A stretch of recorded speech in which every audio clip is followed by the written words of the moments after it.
City of Stevens Point Joint Review Board Meeting, recorded August 18, 2021.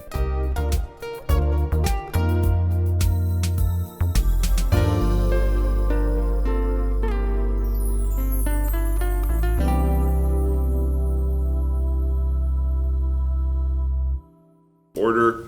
I'll have our comptroller treasurer call the roll. All right, Mayor Wiesa. Here. County Executive Holman. He indicates via a wave that he is here. Okay, I see all the right. video, but he's on a phone call. I see the thumbs up. Tom Owens from the school district. Here. And Greg Bruckbauer from MSTC. Here. And our public member, John Schleiss. Here. Everyone is present, so we will continue. Next item on the agenda is the review and consideration of the minutes from the organizational meeting. They should have been included in your packet. Move approval. Schleiss moves. Second. Seconded by Owens. Discussion. Hearing none, all in favor signify by saying aye or waving your hand. Aye. Aye. County Executive Holman has signified in the affirmative. Item number 4 is review the public record, planning documents, Plan Commission resolution adopting the amendment to the project plan, and a resolution that was passed by the Common Council approving the amendment that was done on Monday. Corey, do you want to take that, or is Dawn doing that? The documents should have been included.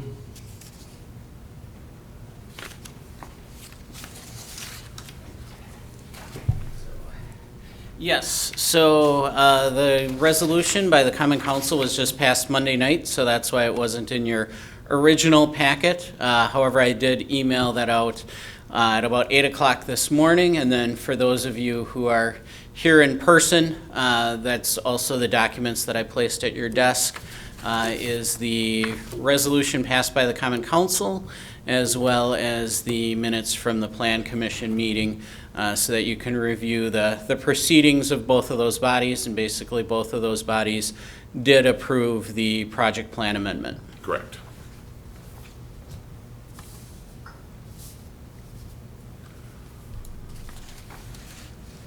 Any questions there?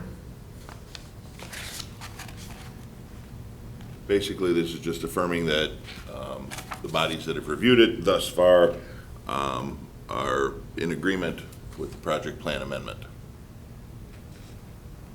I don't think we need a motion then. No, we do not. I'm just, Okay. Tom's still looking, so Okay. I'm being patient. Okay, it looks like everybody has had an opportunity to review them. Are there any questions? Okay, then we will move right on to item number 5, which is consideration of possible action on the resolution approving tax incremental district number 5's amendments. That resolution was also included in your packet. Move approval. Motion by Schleiss, I'll second. and we have seconds. Any discussion there? Dawn or Corey, anything to add? I have nothing, Mayor. Thank you. Yeah, I don't have anything to add. This is what we discussed previously. Yep, we've been talking about this for quite some time. So, okay, if there are no questions, then all those in favor signify by saying aye. Aye. Are there any opposed? By unanimous consent, that is adopted. And item number 6 is review annual PE 300 reports and performance and status of the city's active tax incremental districts. Comptroller Treasurer? Yes, so included in your packet was a summary of the financial status of the 6 TIF districts that were actively collecting increment for the year 2020. And then I also have the summary sheet that summarizes it. So basically, to give you a high-level overview, one of the big things that you see happening is that TIF 6 has been able to repay its deficit balance, or is making a lot of progress on bringing that balance down. So you see that we started 2020 with that TIF district being underwater by $5.6 million. And that number decreased to, $3.88 million. So over $1 million in terms of progress for that district. So that's certainly really positive. And then the other TIF district that has a deficit balance is TIF District 8. And you can see that that district is also making progress. So certainly it's nice to see that both of those districts that were problematic in the past are really making some good progress. And then as far as changes in value, you'll notice that TIF 5 is the one that increased the most in value from 2020 to 2021. And also if you look at the overall increment information, our two really strong TIF districts are TIF District 5 on the north side. You're looking at an incremental value of over $100 million. And then also TIF District 9 on the east side, that's the East Park Commerce Center TIF District. You also have increment of over $100 million in terms of the incremental value or the property tax base that's been created with the TIF district. So with that, I'll take any questions on the financial status of our various districts. Any questions for the comptroller? Are there any districts that are nearing their end, like say within 10 years? Well, the district that is going to basically come to the end of its life first is TIF District 7, and that's in 2028. So, and that's the Travel Guard, AIG Travel Guard district. So it's a pretty small district, but that would be the first one. And then in the early 2030s, you actually have most of our districts will be coming to their end of life. So TIF 5 is 2032, TIF 9 is 2033. So certainly that early 2030s, you're going to have a lot of districts sort of coming to their end of life all at the same time. Yeah. You folks always have to do what's in the best interest of the taxpayers and the TIF, et cetera. If the funding for the state with respect to public schools remains the same, by the time you reach close to the end, if there's any possibility to use one of your changes to release some of the value back to the property instead of waiting to the very end, that could help the taxpayers from being slammed. Okay.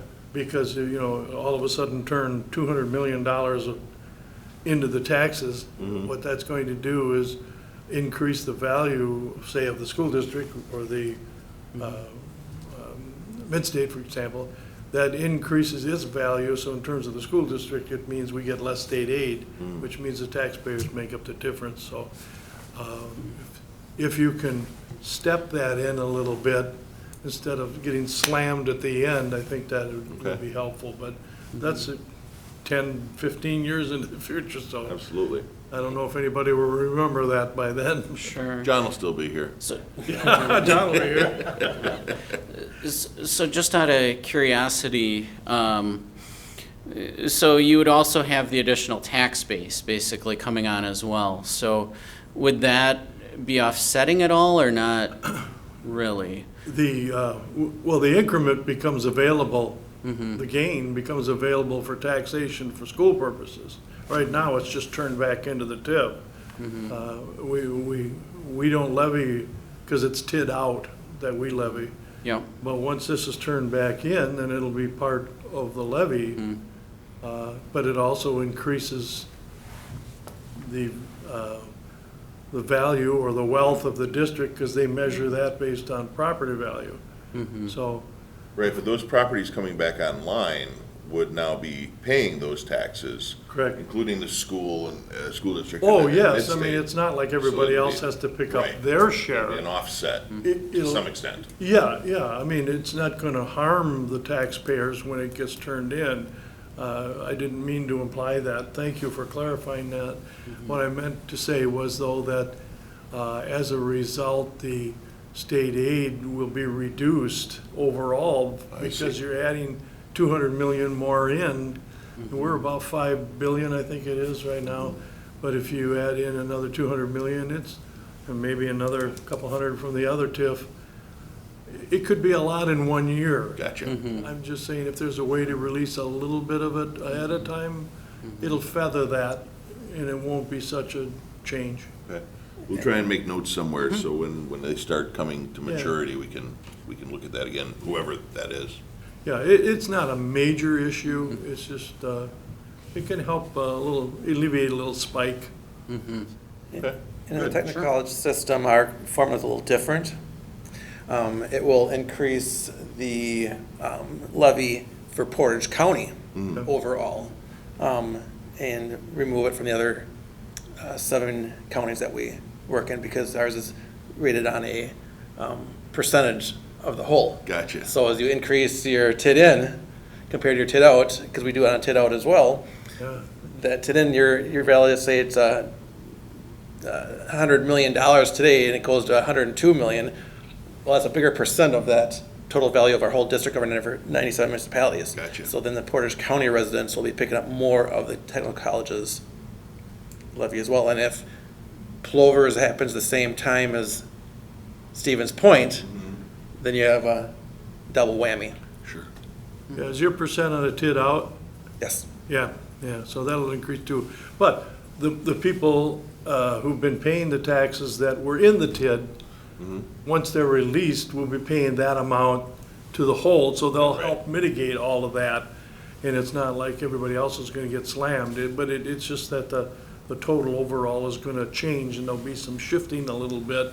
There may even be some shifting from, the size of the pie might shift a little more to the city than it had been before, so there might be a little bit, so. It's just a Understood. way to soften the impact. of it. Sure. Okay, any other questions for the comptroller? All right, no action is necessary there. If anybody does have questions afterwards, by all means, contact Corey's office. He'll be happy to help. Our agenda is exhausted, and we are adjourned at 8:45. Thank you.